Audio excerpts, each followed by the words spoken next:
What is going on, guys, and welcome back to Going Rogue. I'm Ryan, and today we are back in the garage because I want to show you guys how to make something that I think every overlander or camper or hunter, prepper, just about anybody could find a use for and enjoy.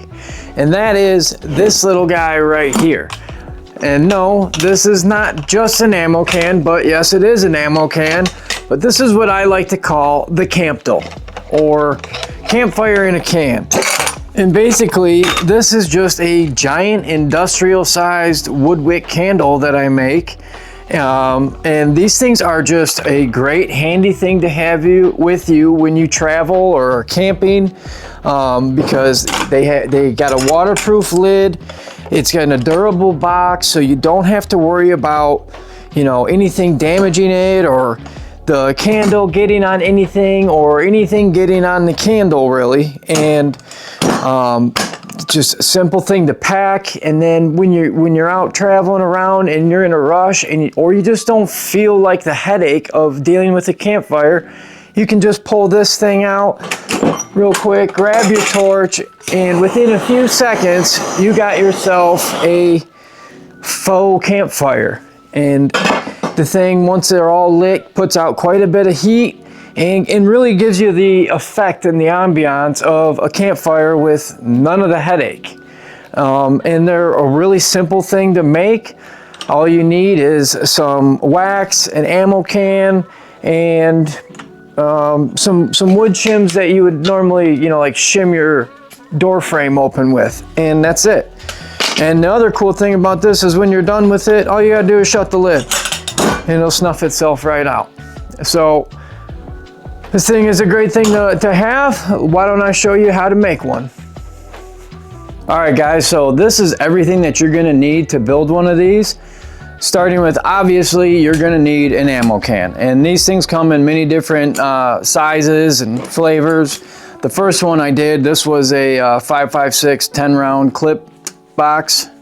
And the one we're gonna be doing today is a 7.62 belt rounds. And it's about half the size of that. This one took almost a 10-pound bag of wax. It was almost 10 pounds. I'd say like 8 if I had to. Next thing, obviously, you're gonna need some wax. This is a 10-pound bag of soy wax. You can get this on Amazon. It's about 25, 30 bucks depending on the day. So get you one of those.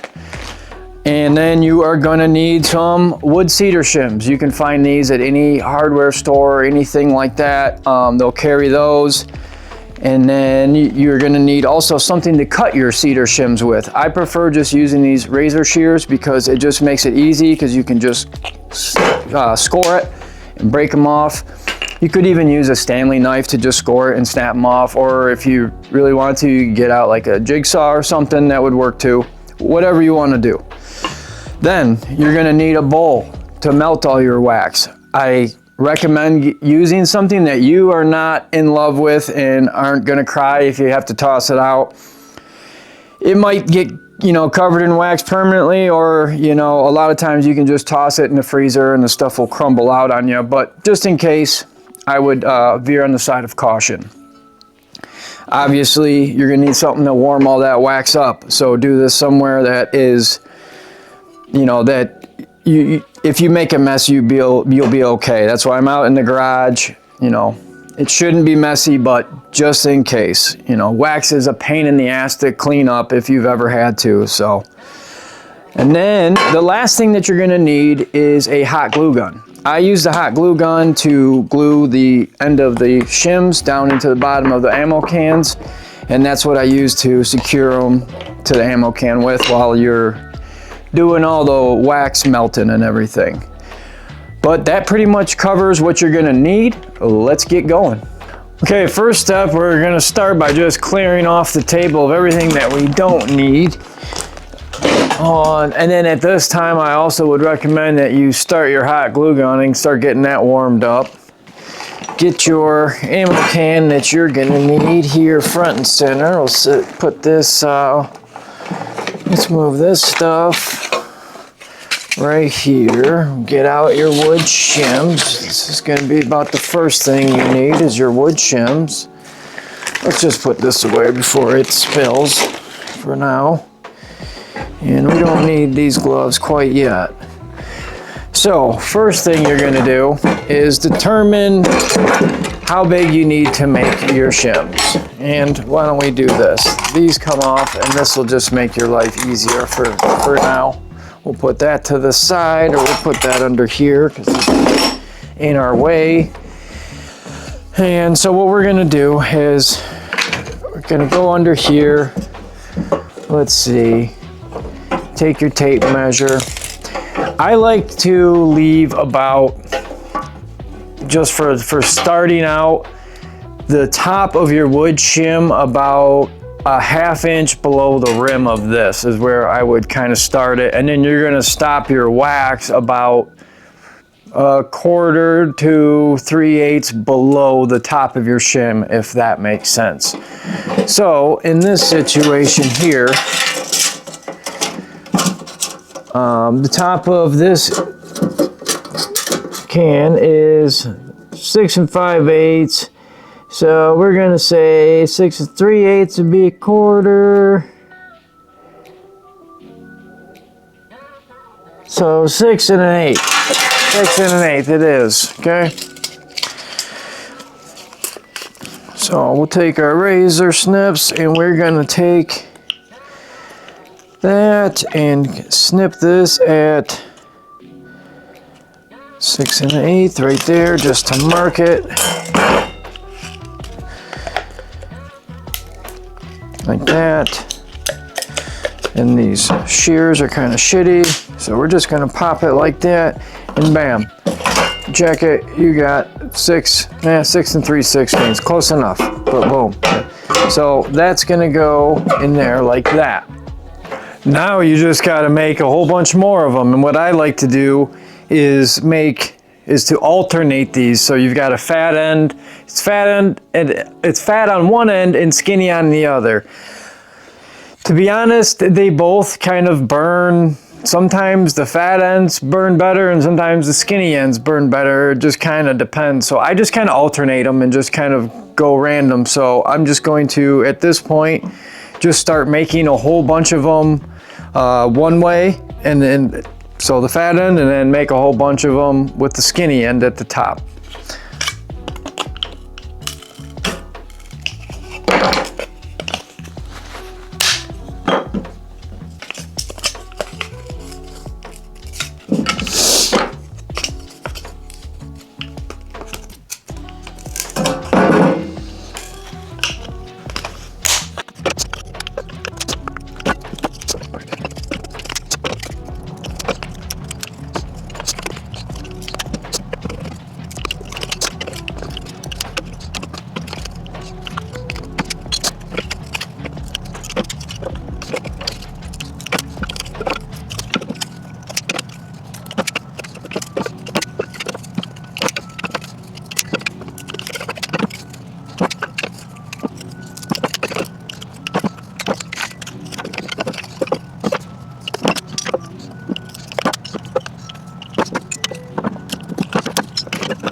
Okay, now once you have all of your pieces cut,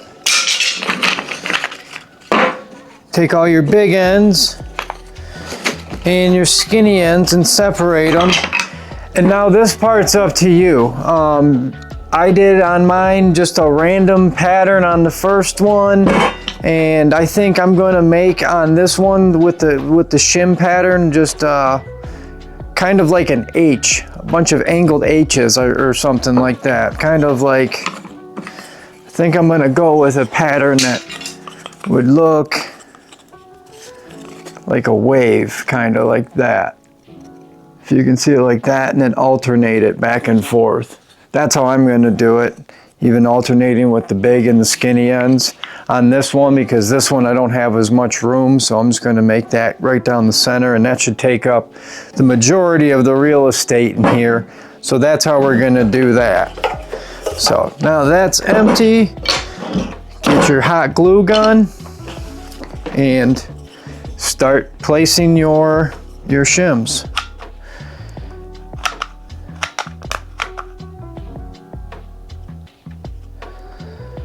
Going to need quite a bit because you want it to be stable. You don't want it to like tip over under there.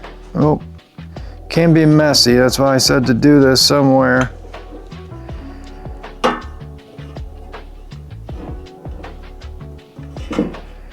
And then just hold it for a second.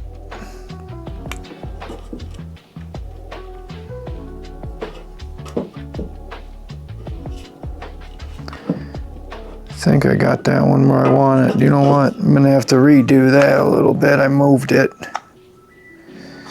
Messed it up. Okay. I put that one right there, so I'm starting with the big one right there.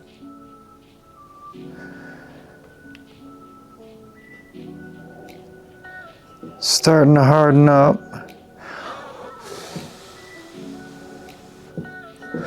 There's that one. Now we're going to alternate it now. That was a big end that we started. We're going to do it with the skinny end towards the top now.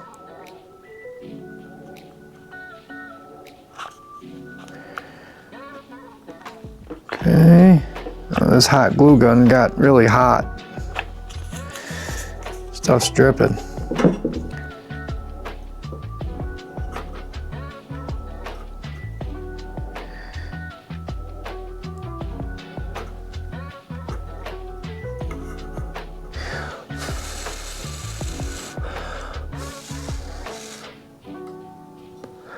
Sometimes you might find you need to add quite a bit because you kind of want it to make like a little pyramid at the bottom to keep that shim so it don't move around on you.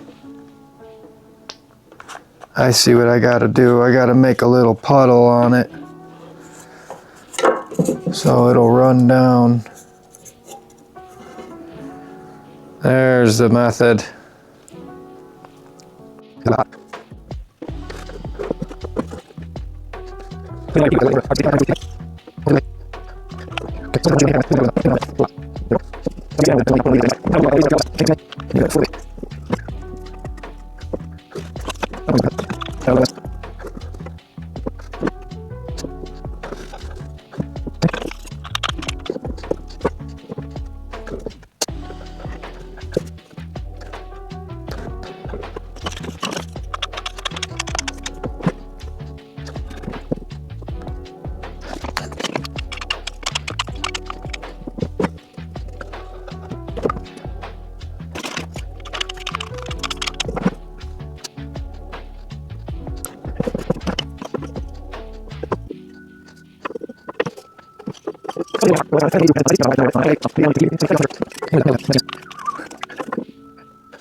Okay, so I think we're all set there. I think this was the final pattern that we're going with, if you can see that.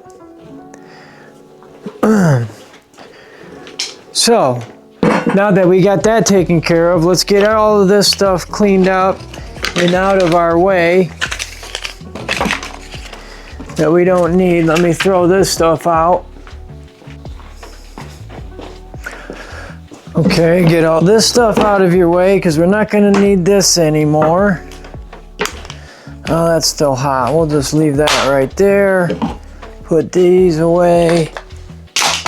Okay, let's get our burner front and center and our ammo box. And then we'll put our wax on this side. So that way we don't drip any of the wet wax in there, hopefully, is the theory behind it. Okay, now comes the fun part. So what you're going to want to do is fire up your heating device. We'll just go on low for now. Also, you should probably get yourself like a little stirring apparatus. I just use a old screwdriver, just something, once again, something that you aren't in love with in case it gets covered in wax. It's not the end of the world. And then just start melting down the wax. Maybe probably pour it in, I think is how I did it last time.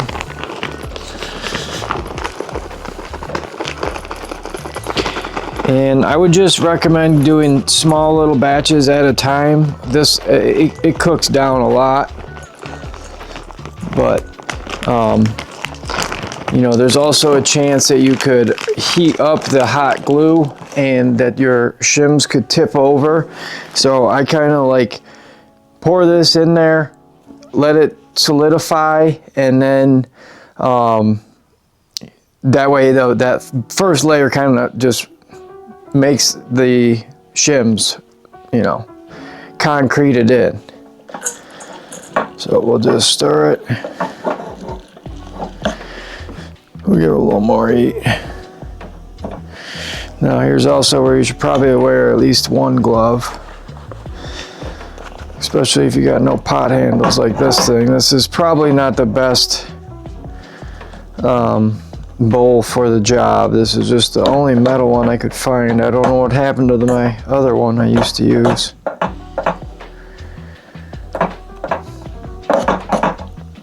And when you go to pour this in, don't worry about getting any wax on the wood shims because it's gonna burn off no matter what. It's all gonna get absorbed into it. So it's really not a problem.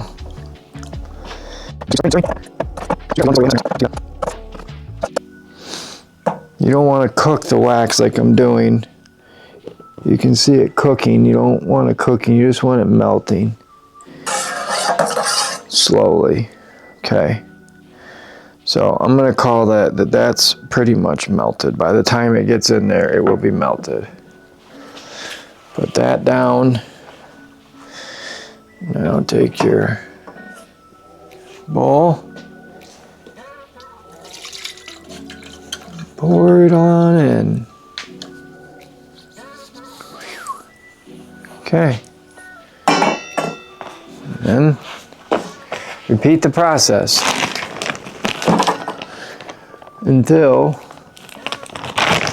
you have enough.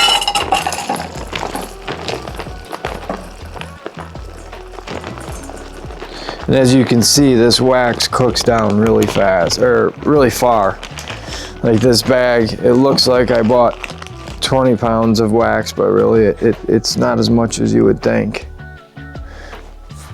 And also one more tip, it's important that when you are done with this and this is full, you're happy with the level, that you put it somewhere that's as level as you can be so that it, you know, solidifies in the right spot for you. And as you can see, this is all good. It doesn't matter, you want that wax kind of absorbing into that wood anyway, so that it doesn't just burn the wood off. It, you know, it burns on the wax.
Just warm it up.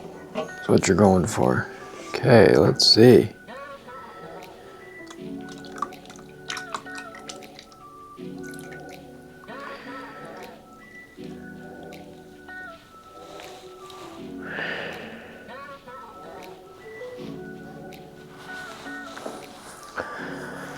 I think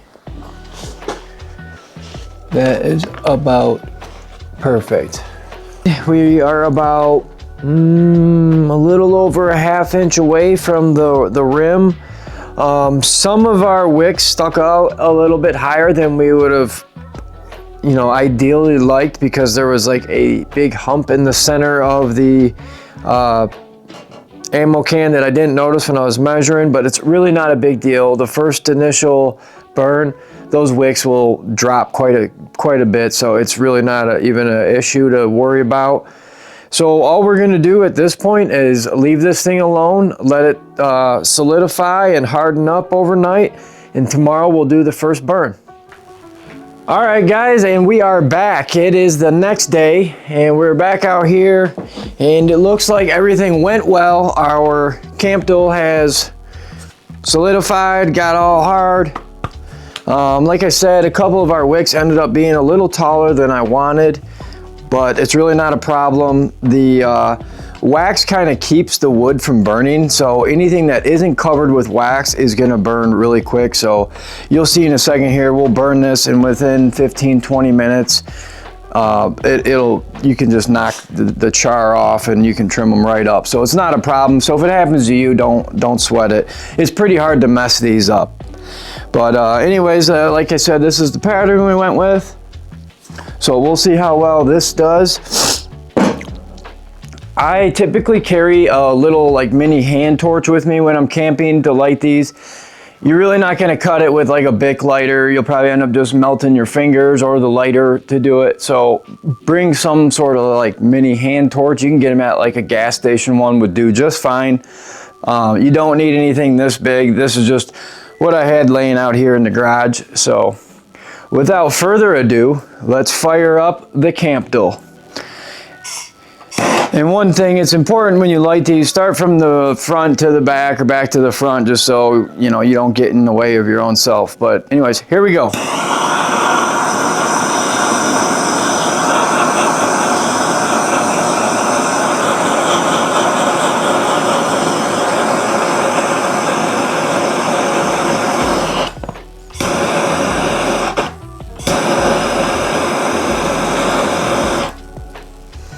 And she's off.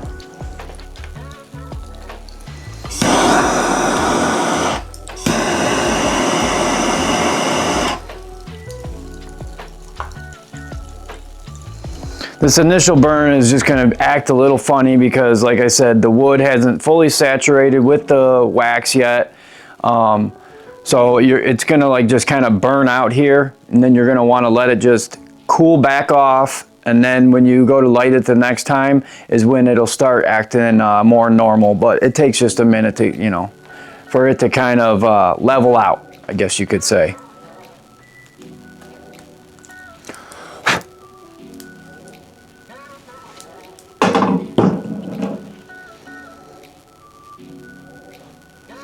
Okay, now we're just gonna let that sit, and then we'll take it outside in a minute. And after we let this wax kind of fill back in, you want that wax to kind of, the heat will pull it into the wood, and that's what you're looking for.